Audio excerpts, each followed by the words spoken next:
it, I would say, well, I'm not doing it. So I would disobey them. So there will be so there are exceptions to the rule or the commandment. Of course they're within reasonable limit, isn't it? Because if they're asking you to do something that is either against the law or actually against the law Yeah. of the lawgiver. So there's the lawgiver there, right? So if they're saying go against the law of the lawgiver, then I wouldn't do it. Because that would then you would be fulfilling one law and breaking another law. So yeah, it doesn't make sense. I wouldn't do it. I mean, that's obviously you've given a fairly extreme example, Right. because obviously, if they tell you to do something significantly against the law, you're not going to do it. Yeah. And I'm assuming you're saying that would mean perhaps after that event, you wouldn't feel able to honour them. You wouldn't perhaps respect them, nor when they died, perhaps. But that is kind of an extreme thing if they asked you to do something really against the law. But obviously, there are parents who maybe physically abuse their children. Hopefully, not many, but it does happen. Right. Various forms of abuse. Would you expect those offspring, as they grow up, etc., to still honour their parents? Should you still obey that commandment? If it's not, they've not asked you to murder anybody, they've brought you up, but you just, perhaps you were hit a lot, if you misbehaved and stuff like that. Would you still want to honour them Yes, I um, would. for the rest of their lives and after they died? Yes, I would. I would. I You would. would. I would.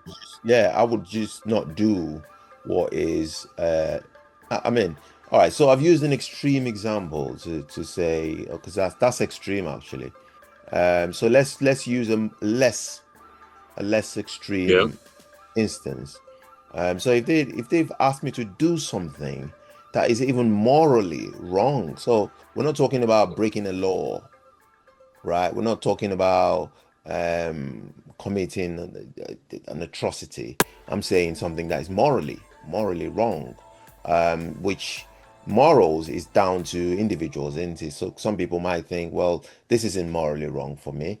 And, some of the person might say, well, this is morally wrong for me. So if somebody's saying Mm. do something that is morally wrong, I still wouldn't do it. I wouldn't, but that doesn't mean that they've lost all respect in my eyes. It No. just means on that issue, I'm taking a stand for myself. I'm saying no to that, which is morally wrong, and I would give them my reasons for doing that, and hopefully, they might respect it. If they don't, then I still wouldn't do it. But if they then, if there are other matters that I need to show a sort of honor to them, I would do it. Yeah, Okay, but I mean that's in a situation you've painted there. If yeah, they've asked you to do something which is against your moral compass, if you like.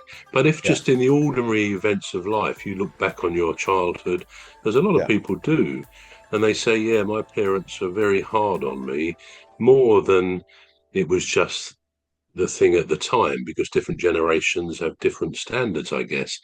Yeah. But if people look back and think, well, they didn't validate me, they didn't really love me, they were very self-centered, didn't bring me up.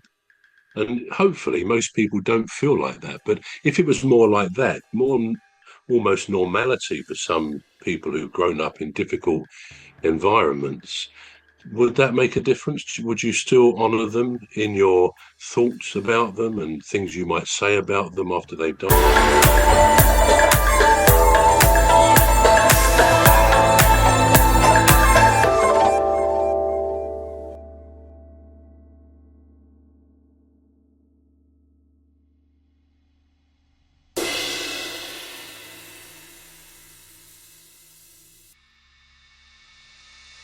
About them and things you might say about them after they've died? If they were not good parents, really, this is the essence of this, isn't it? Yeah. Yeah, if they're not good parents, which is I would still honor them because at the end of the day, we're all humans and we all make mistakes. We're not infallible, are we? We're bound to. you know, trip up or Of course, yeah. fall short in some form.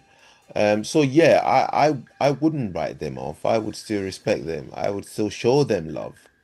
You know, and I would still say they're my parents. I wouldn't disown them because at the end of the day, I mean, what do you do?